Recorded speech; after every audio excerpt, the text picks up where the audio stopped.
Receba cordiais boas-vindas a mais uma conferência deste curso de autoconhecimento. Hoje veremos um tema muito importante. Vamos falar sobre os 3 fatores da revolução da consciência. Neste tópico vamos saber quais são os únicos 3 fatores que, se os colocarmos em prática, realmente nos levarão a despertar a nossa consciência, a desenvolver o nosso espírito e a alcançar a autorrealização do nosso ser, ou seja, para alcançar a libertação total.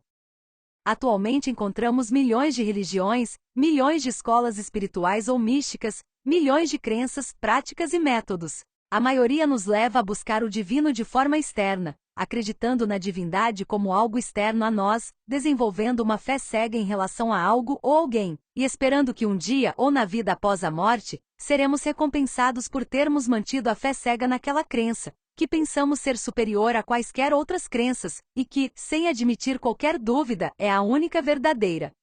E também encontramos muitas ondas de tipo espiritual que ensinam muitas técnicas e métodos para alcançar a espiritualidade, para desenvolver faculdades psíquicas, para alcançar a cura, alcançar a paz, a abundância, o bem-estar e até mesmo para despertar a consciência. E podemos passar anos buscando e experimentando entre o mar de teorias e práticas que existem por toda parte, sem encontrar algo que realmente gere em nós uma mudança real e definitiva, algo que nos leve a experimentar um verdadeiro avanço em nosso despertar. E muitas vezes acabamos exaustos e resignados com a esperança de uma vida futura, ou perdemos a esperança e vamos ao ateísmo, negando a existência de algo superior, de algo divino. Quando a alma, cansada de girar nesta roda de mortes e renascimentos, chega ao conhecimento destes 3 fatores, e a pessoa começa a praticá-los, a vivenciá-los diretamente todos os dias, inicia-se um processo de regeneração, que leva essa alma a descobrir e alcançar o propósito pelo qual desceu a esta manifestação física: conhecer a si mesmo. Então, este será o objetivo desta conferência: que conheçamos as ferramentas básicas para alcançar a autorrealização. A revolução consiste em sair do processo mecânico de evolução e involução. E somente através da revolução consciente a regeneração humana é possível. E os fatores que nos permitirão revolucionar a nossa consciência e alcançar a libertação e o despertar são: morrer em nós mesmos, nascer espiritualmente e sacrificar-nos pela humanidade. Vejamos cada um desses fatores em detalhes. O primeiro fator é nascer, ou nascimento espiritual. O nascimento espiritual é entendido como a criação dos corpos existenciais do ser. Nossos corpos internos devem ser criados, assim como nosso corpo físico foi criado, no sexo. A primeira e mais importante mudança que devemos fazer dentro de nós mesmos é começar a valorizar a nossa energia sexual, parar de desperdiçá-la, começar a condensá-la, para que possamos iniciar o processo de nascimento espiritual. Nossa energia sexual é criativa e, assim como quando nos unimos a um parceiro do sexo oposto e ativamos nossa energia sexual criativa, podemos criar os corpos de nossos filhos físicos. Se passarmos a fazer um uso superior da nossa energia sexual durante a prática sexual, fazendo essa energia subir pela nossa coluna, ao invés de expulsá-la através do orgasmo e da ejaculação, criaremos os corpos existenciais do ser, que são os corpos que nos permitirá ter uma presença consciente nas diferentes dimensões da natureza. Praticando o que chamaremos de suprassexo, ou transmutação sexual, poderemos regenerar nosso corpo físico, que atualmente se encontra em estado lunar e degenerativo, sujeito a doenças e morte. Passaremos esse corpo para um estado solar, preenchendo-o com energia sexual purificada em sua forma ativa. Depois vamos regenerar o nosso corpo vital, que é aquele corpo energético que, embora o possuamos, também se encontra em estado degenerativo e lunar. Depois de ter regenerado estes corpos, a criação do nosso corpo astral solar e do nosso corpo mental solar começará a ocorrer dentro de nós. Atualmente só temos um princípio desses corpos. Depois de criarmos internamente um corpo astral solar e um corpo mental solar, poderemos ter uma presença constante e consciente na 5ª dimensão da natureza. Mas também podemos criar um corpo causal solar, para podermos habitar esse mundo de causas que é a realidade. Uma vez criados estes 5 corpos, nos tornaremos verdadeiros homens e teremos o direito de nos juntar aos 2 corpos superiores, que são o corpo búdico e o átmico, e assim alcançaremos uma presença plena na 6ª e 7ª dimensões da natureza. Este nascimento espiritual ocorrerá através da prática da transmutação sexual.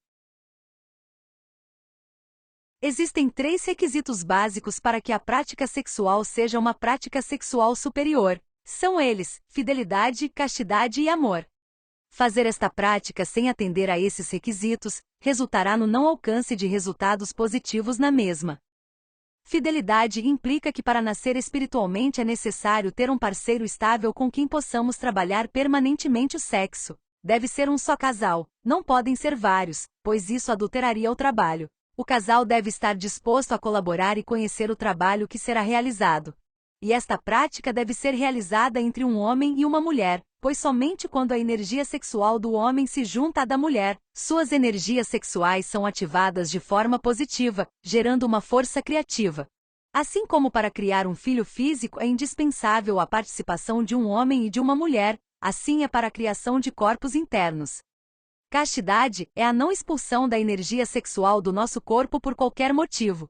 É não atingir o orgasmo e a ejaculação para não desperdiçar nossa preciosa energia. Nesta prática aprenderemos a elevar esta energia sexual pela nossa coluna vertebral, para nos preenchermos com a nossa própria energia. Para este trabalho devemos aprender a valorizar a energia criadora sexual, pois com ela faremos toda a criação. E o terceiro requisito é o amor. O amor refere-se ao respeito pelo casal e ao desejo espiritual que leva ambos a cooperarem sexualmente para crescerem espiritualmente. O parceiro é o nosso complemento mais valioso, pois nos ajudará a nos conectar com a nossa própria divindade, por isso devemos valorizar muito o nosso casal. O local onde será praticado o sexo é a cama do casal, que será seu altar. Este lugar é muito especial e devemos cuidar muito bem dele, para que outras energias não se misturem. O quarto ou quarto onde se encontra a cama deve estar em magníficas condições de limpeza e ventilação, livre de ruídos, como música alta e televisões. E não pode haver mais pessoas dormindo no mesmo quarto. A transmutação sexual não pode ser praticada em todos os lugares, mas é necessário ter um lugar especial para isso. E antes de iniciarmos a prática do nascimento espiritual, devemos fazer alguns preparativos. Assim como é importante ter o quarto fisicamente limpo, também é importante que antes de fazer a prática nos certifiquemos de limpá-lo de energias pesadas. E podemos fazer isso entoando a conjuração de proteção Belilim, que é um canto que limpa o ambiente de energias negativas. E então fechamos o ambiente fazendo o círculo mágico de proteção para evitar a interferência de energias e entidades negativas na prática sexual. Vimos essas conjurações de proteção em detalhes na Conferência 7. Após limpar o ambiente das más energias, fazemos um pedido, com nossas próprias palavras, ao Pai e à Mãe Divinos para que nos auxilie durante a prática. Depois passamos a ativar nossa energia sexual junto com nosso parceiro. A ativação da energia sexual significa conseguir uma ereção correta no homem e uma lubrificação correta na mulher. E conseguiremos isso com beijos e carícias conscientes entre o casal. Quando digo conscientes, quero dizer que não vamos deixar a mente se envolver no processo, mas vamos permanecer focados no momento presente, vivendo cada beijo, cada carícia, sem deixar que os defeitos da luxúria nos conduzam à superexcitação e perda de energia. Uma vez conseguida a lubrificação adequada do órgão sexual feminino e uma boa ereção do órgão sexual masculino, procedemos à união ou penetração sexual. Durante toda a prática precisaremos de concentração, imaginação e vontade. Concentração durante a prática é nunca deixar a mente divagar em pensamentos, senão que cada um se concentre em sua própria energia. Também é importante o uso sábio da imaginação, para direcionar conscientemente a energia sexual para dentro e para cima. Devemos lembrar que para o sábio imaginar é ver e criar. E também precisamos ter vontade para manter o controle dos nossos órgãos sexuais, e nunca ficar excitados demais, para não atingir o orgasmo ou a ejaculação. A diferença com a prática sexual a que estamos habituados será que, em vez de fazer movimentos bruscos para nos excitar demais e chegar ao orgasmo, faremos movimentos suaves, apenas quando necessário para manter a potência sexual. E vamos fazer a energia sexual subir pela nossa coluna, através de um simples processo respiratório. Este processo respiratório consistirá em inspirar profunda e lentamente até encher os pulmões de ar e levar o ar para as nossas gonadas sexuais. Aí vamos reter o ar, enquanto imaginamos toda aquela energia sexual que como um fio de ouro sai dos testículos no caso dos homens, e dos ovários no caso das mulheres, em direção ao cóccix.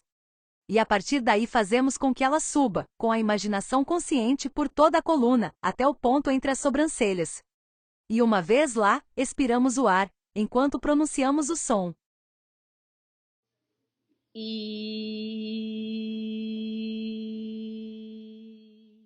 Em seguida, ambos repetem todo o processo respiratório, e ao chegar ao ponto de expiração, fazem isso alongando o som.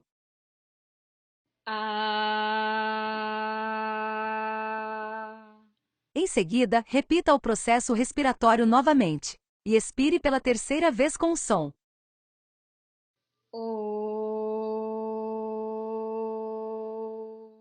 E você continua repetindo esse procedimento para transmutar gradativamente toda a energia sexual. Cada processo, inspirar, reter e expirar, deve ser alongado, tentando chegar a 20 segundos em cada um, mas sem forçar, pois sua capacidade pulmonar melhorará com a prática. Se em algum momento a potência sexual cair um pouco, ou seja, o homem perder um pouco de ereção, ou a mulher perder um pouco de lubrificação, o casal fará movimentos suaves para recuperar a potência sexual e continuar transmutando a energia. Esta prática pode ser continuada enquanto o casal desejar ou enquanto tiver potência sexual. E assim que a potência estiver completamente esgotada, pois toda a energia já foi transmutada, a prática termina.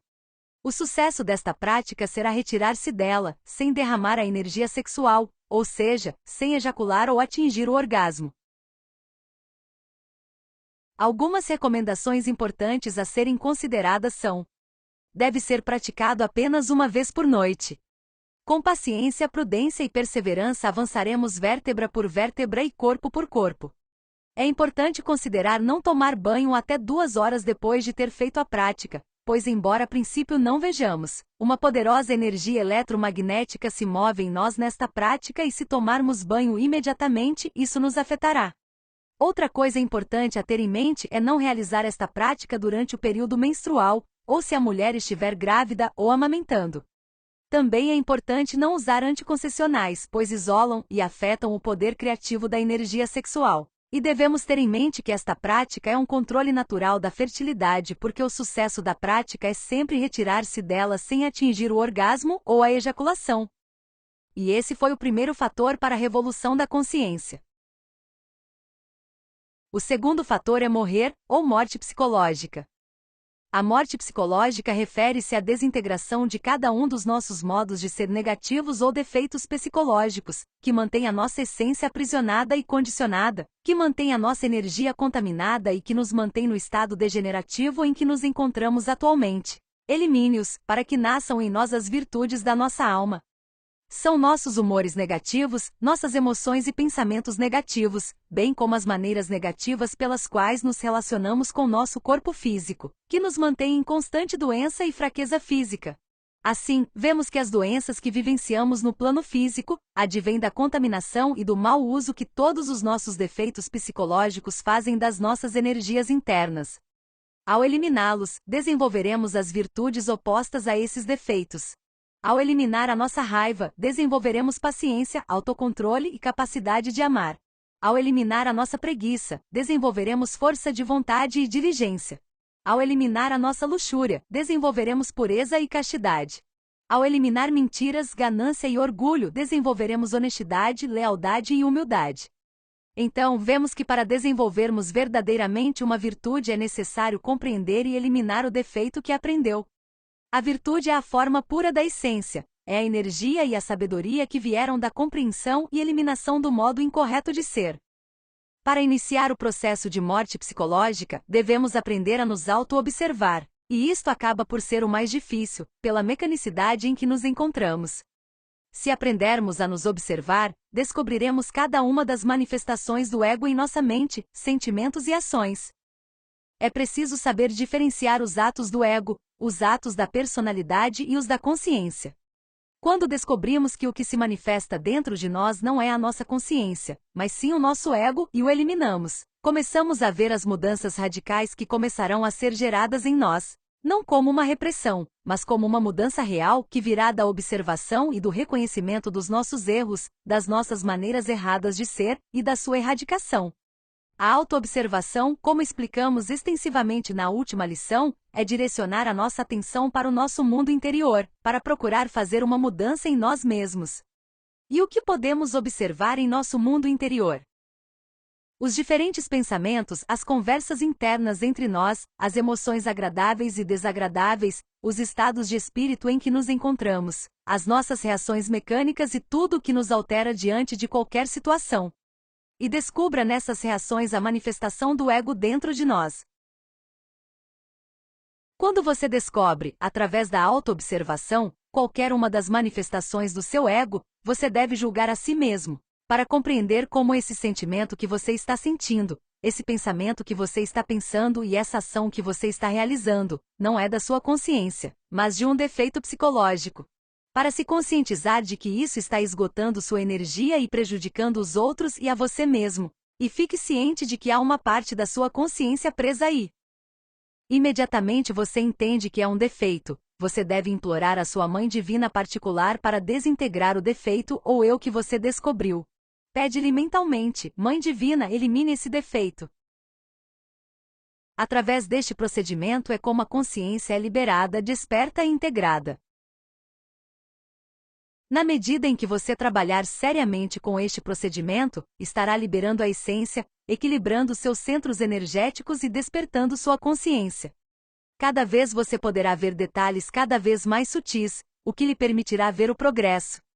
O sentido de autoobservação irá se aguçar progressivamente, à medida que você o utiliza, até que você desperte totalmente. Vou dar um exemplo para ilustrar como praticar a morte psicológica. Digamos que estou dirigindo calmamente pela rua, mas quando chego na esquina, outro veículo me interrompe perigosamente, quase causando um acidente. Se nesse momento eu não me identifico diante da situação, se eu não começar a reagir imediatamente, poderei observar tudo o que está acontecendo no meu mundo interior. Um ego em minha mente aparece e me diz para gritar estúpido com o outro motorista. Outro diz, insulte-o. Outro já está pensando, quem ele pensa que é? Outro grita, vá buscá-lo. Se eu me observar, perceberei que já estou com vontade de lutar. Percebo que o centro emocional está tenso. Observo o eu que quer se vingar. Eu me pergunto quem o ensinou a dirigir, diz outro eu em minha mente. Eu penso, espero que trave. Pude observar que não consigo parar de pensar nisso. Que irresponsável, diz o outro. Outros eus fazem comentários sobre o que aconteceu. Sinto ressentimento pelo que aconteceu. Algum tempo depois ainda me lembro da cena. Eu ainda tenho raiva. Não posso esquecer o que aconteceu. Me sinto fraco, por causa de toda a energia que venho desperdiçando com aquela situação. Cada uma dessas manifestações é produzida por um detalhe diferente da minha raiva. E se eu puder observar tudo isso, posso transformar. Eu devo implorar ao meu Mãe Divina para desintegrar todos esses detalhes que estou observando, e não reagir como o defeito quer, para que a consciência possa se manifestar. Imediatamente quando o defeito quer se manifestar, peço a eliminação de cada detalhe que observo na minha mente e na minha emoção, nas palavras que quero dizer e em todas as reações instintivas que tenho. Dessa forma mantenho o controle de mim mesmo e posso agir de forma consciente. Esse procedimento se chama morte em marcha e implica passar o dia inteiro em autoobservação para poder perceber as diferentes manifestações do nosso ego e seguir resgatando toda a consciência aprisionada. Então, se nos sentarmos para refletir sobre os diferentes acontecimentos do dia e os estados internos errados em que entramos diante deles, poderemos fazer novas descobertas e continuar pedindo à Mãe Divina que elimine tudo o que entendemos. Este procedimento é chamado de meditação reflexiva, e nos ajuda a liberar grandes quantidades de consciência. E esse é o segundo fator para a revolução da consciência. O terceiro fator é o sacrifício pela humanidade. Sacrifício pela humanidade é partilhar abnegadamente este conhecimento com toda a humanidade. Garantir que os outros tenham as ferramentas para que possam fazer uma mudança em si mesmos, parar de sofrer, despertar a sua consciência e desenvolver a sua própria sabedoria. A sabedoria é o começo de tudo. Se não a recebermos, morreremos ignorantes do verdadeiro propósito da nossa existência. Se refletirmos sobre isso e valorizarmos esses ensinamentos, perceberemos a responsabilidade que isso representa. Quando recebemos esse conhecimento e começamos a aplicá-lo, começamos a experimentar mudanças transcendentais dentro de nós mesmos. Então, começa a nascer em nós a necessidade de compartilhá-lo com os outros, porque entendemos que assim como em algum momento ignorávamos esse conhecimento, e agora vemos como é útil para nós tê-lo. Da mesma forma, também existem muitas outras pessoas no mundo, cuja alma espera que alguém lhes traga o conhecimento desses 3 fatores, para que possam alcançar o propósito de sua existência. Compartilhar esse conhecimento é como demonstramos amor pela humanidade. Agora, existem certas condições que devemos considerar ao compartilhar este conhecimento com outras pessoas. A primeira é que devemos doar esse conhecimento de graça, sem receber nada em troca. Caso contrário, não será um sacrifício, mas um negócio. A segunda é que devemos dá-lo ao mundo inteiro, sem qualquer restrição de raça, idade, nacionalidade, sexo, condição social, etc., visto que todos viemos da mesma fonte, buscando atingir o mesmo propósito. E devemos entregá-lo a todos, mas sempre respeitando o seu livre-arbítrio. A terceira condição é que devemos entregar o conhecimento puro, sem acrescentar outras coisas e sem remover ou esconder nada dele. Nem devemos misturá-lo com qualquer outro conhecimento.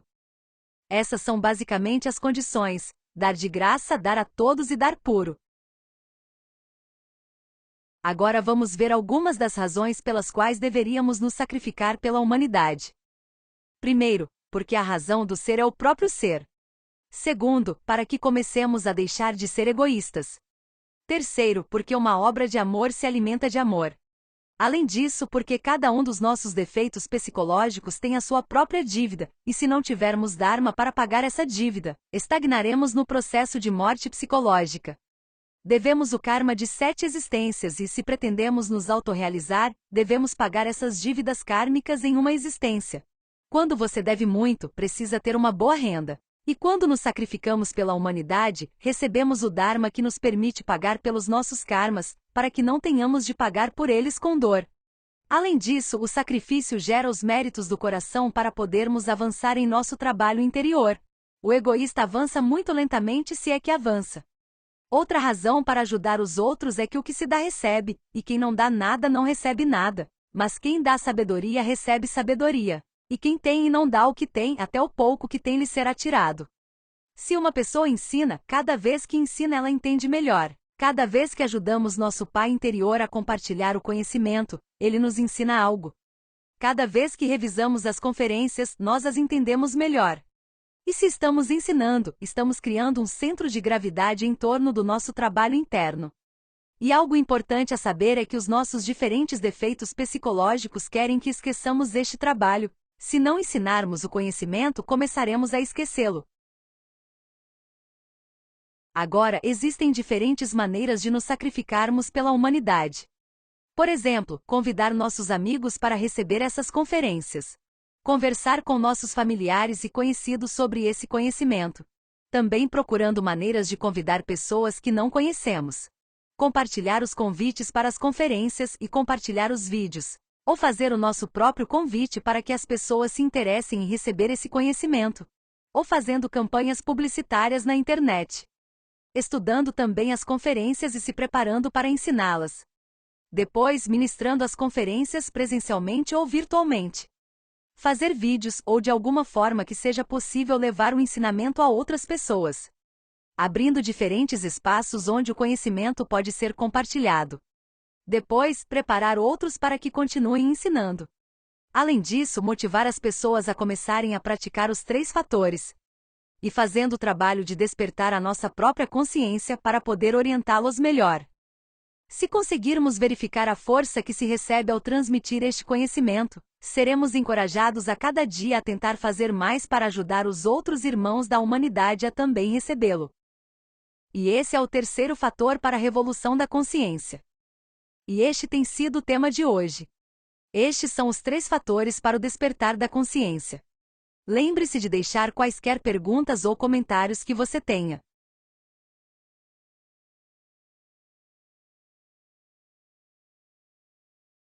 Convido você para a próxima conferência, em que falaremos sobre a conversa interior e a canção psicológica, no qual conheceremos esses dois aspectos psicológicos, que nos tiram muita energia e mantêm nossa consciência adormecida. E aprenderemos como alcançar o silêncio interior e como perdoar os outros. Não perca! Até a próxima!